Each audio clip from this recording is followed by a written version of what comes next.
Bismillahirrahmanirrahim. Assalamualaikum warahmatullahi wabarakatuh. Perkenalkan, saya Yeni Mariam dari Program Studi Teknik Pertanian Fakultas Teknologi Pangan dan Agroindustri Universitas Mataram. Pada video ini, saya akan menjelaskan alat-alat pengamatan yang diterapkan di BMKG pada praktikum hidrologi, teknik, dan agriklimatologi. Di sini saya akan menjelaskan jenis-jenisnya beserta prinsip kerjanya. Jadi, yang pertama itu ada panci penguapan atau open pan, di mana panci ini diisi air dan dibiarkan terkena matahari dan angin. Nah, setiap hari tinggi airnya itu diukur. Kalau airnya berkurang, itu berarti ada penguapan. Nah, semakin besar penurunannya, maka semakin tinggi laju penguapan di lingkungan tersebut. Kemudian yang kedua itu ada termometer tanah berumput. Di sini cara kerja termometer tanah berumput ini, sensornya itu ditanam di tanah yang masih ada rumputnya. Nah, rumputnya itu berfungsi seperti penutup alami yang menahan panas. Jadi suhu tanah di sini cenderung lebih stabil dibanding tanah terbuka. Karena ada dua jenis termometer, ada termometer tanah berumput dan termometer tanah gundul. Jadi nanti ada penjelasan juga termometer tanah yang gundulnya. Kemudian yang ketiga ada lisimeter. Di sini prinsip alat ini seperti miniatur sistem tanah dan tanaman, di mana air yang masuk keluar dari sistem ini diukur. Kalau air berkurang tanpa terlihat, itu berarti air tersebut hilang melalui penguapan dan transpirasi tanaman. Kemudian yang keempat ada namanya termometer sangkar. Di sini termometer sangkar ini diletakkan dalam kotak berlubang atau dalam sangkar supaya udara tetap masuk, tapi sinar matahari tidak langsung mengenai alat tersebut gitu. Nah, tujuannya kenapa? Agar suhu udara yang diukur itu benar-benar suhu lingkungan, bukan panas karena radiasi langsung seperti itu. Yang kelima, di sini ada menara AWS atau kepanjangannya yaitu Automatic Weather Station.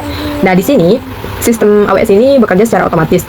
Sensor-sensornya itu dipasang di menara, lalu semua data seperti suhu, angin, dan kelembabannya itu dikirim dan disimpan tanpa perlu dicatat manual gitu. Terus yang keenam ada anemometer. Prinsip kerjanya di sini anemometer itu adalah untuk mengukur angin. Nah, angin itu memutar mangkuk pada alat ini. Di sini ada berbentuk mangkuk. Kemudian makin cepat putarannya, semakin besar kecepatan angin. Semakin besar putarannya, semakin besar kecepatan anginnya gitu. Kalau putarannya itu dihitung dan diubah menjadi angka. Terus yang ketujuh ada panel kontrol ASRS. Nah, panel ini prinsip kerjanya yaitu menerima sinyal dari sensor radiasi matahari, lalu mengolahnya menjadi data yang bisa dibaca gitu. Jadi alat ini itu bukan mengukur langsung, tapi mengolah hasil pengukuran gitu. Nah, terus kedelapan ada namanya piranometer. Di sini piranometer ini bekerja dengan sensor pada alat ini itu menangkap energi cahaya matahari lalu mengubahnya menjadi sinyal listrik. Nah, dari situ kita tahu seberapa besar radiasi matahari yang diterima permukaan gitu dengan sinyal listrik yang dihasilkan seperti itu. Kemudian yang kesembilan di sini ada piranometer shadow ring. Apa bedanya dengan piranometer yang biasa? Kalau piranometer yang shadow ring ini itu sengaja dibuat untuk menghalangi sinar matahari langsung dengan cincin.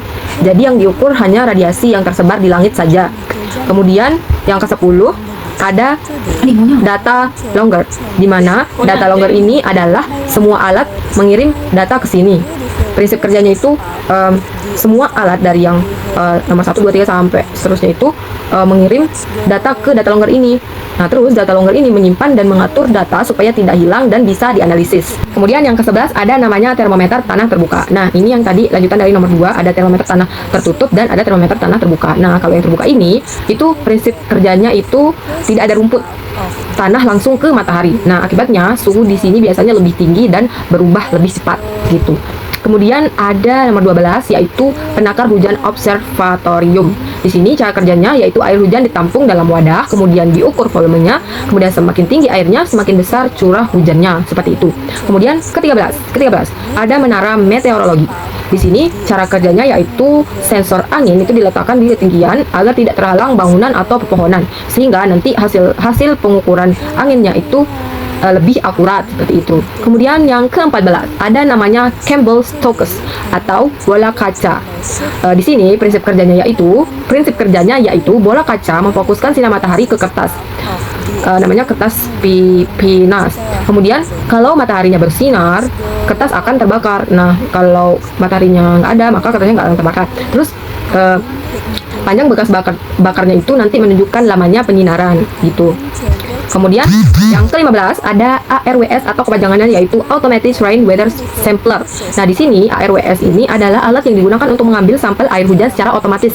Cara kerjanya itu seperti ini. Saat hujan mulai turun, alat ini akan aktif dan membuka wadah penampung. Air hujan yang jatuh akan dikumpulkan langsung tanpa tercampur dengan air sebelumnya.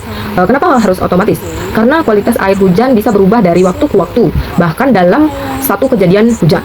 Dengan alat ini, sampel bisa diambil secara akurat sesuai waktu kejadian. Air yang terkumpul kemudian digunakan untuk analisis, misalnya untuk mengetahui tingkat keasaman pH, kandungan zat kimia, atau indikasi populasi hujan. Yang ke-15, itu ada termometer permukaan tanah. Nah, cara kerja alat ini yaitu mengukur suhu tepat di permukaan tanah. Karena berada di lapisan paling atas, perubahan suhu di sini paling cepat terjadi. Kemudian yang ke-6 ada barometer atau manometer. Cara kerja alat ini yaitu menggunakan cairan untuk menunjukkan tekanan udara. Jika tekanan berubah, maka tinggi cairan juga ikut berubah. Kemudian yang ke-17 ada lower sangkar. Bagian ini tuh berupa ventilasi. Cara kerjanya itu udara bisa masuk, nah tapi panas matahari itu tidak langsung mengenai alat di dalamnya. Pokoknya intinya ini tuh kayak tempat menaruh alat gitu, tapi enggak alat untuk mengukur gitu. Terus yang ke-18 ada Campbell-Stokes. Campbell-Stokes ini cara kerjanya yaitu menunjukkan pemasangan kertas pias yang digunakan untuk mencatat penyinaran harian gitu. Kemudian ke-19 ada penakar hujan Hellman. Nah, cara kerjanya di sini yaitu air hujan itu masuk lalu pelampung naik. Yang dimana gerakan ini itu menggerakkan pena yang menggambar grafik hujan secara otomatis. Kemudian yang ke-20 ada net radiometer. Di mana cara kerja alat ini yaitu membandingkan energi matahari yang masuk dan yang dipantulkan kembali oleh bumi. Nah, dari sini bisa kita ketahui keseimbangan energi di permukaan. Kemudian ke-21 ada panel surya. Cara kerja panel surya ini yaitu mengubah cahaya menjadi listrik untuk menjalankan alat-alat otomatis. Kemudian yang ke-23 ada ARWS. Di sini ARWS tampilan depannya ya. Kalau sebelumnya kita membahas fungsi ARWS, maka bagian ini akan adalah tampilan fisik atau bentuk luar alat tersebut. Di sini biasanya terlihat bagian penampung air, penutup otomatis, dan struktur alat secara keseluruhan. Penjelasan ini penting supaya kita tidak hanya tahu cara kerjanya, tapi juga mengenali alatnya secara langsung di lapangan. Kemudian yang ke-24 ada HVA sampler. Nah, di mana cara kerja alat ini itu menyedot udara dalam jumlah besar lalu menyaring partikel debu. Nah, debunya itu debu yang tertangkap itu kemudian dianalisis untuk mengetahui kualitas udara. Kemudian yang terakhir yaitu Sunshine Recorder Digital. Nah, ini tuh versi modern dari alat penyinaran matahari. Yang dimana prinsip kerjanya itu tidak lagi menggunakan pembakaran, tetapi sensor elektronik yang mencatat lama penyinaran secara otomatis seperti itu. Nah, dari semua alat ini kita bisa memahami bahwa setiap parameter cuaca itu diukur dengan metode yang berbeda-beda, namun saling melengkapi. Data-data tersebut sangat penting untuk analisis iklim. Data-data yang mereka hasilkan itu sangat-sangat penting untuk iklim, pertanian, dan lingkungan. Mungkin segitu saja penjelasan jenis-jenis alat dan cara kerja alat-alat dari BMKG tersebut dari saya. Saya Yeni Mariam mundur diri. Terima kasih yang sudah menonton video ini sampai akhir. Terima kasih Kakak Koas yang telah menonton video ini sampai akhir. Jika ada kesalahan atau kalimat yang belibet atau kesalahan menjelaskan, mohon maaf sebesar-besarnya. Sekian, terima kasih. Dan wassalamualaikum warahmatullahi wabarakatuh.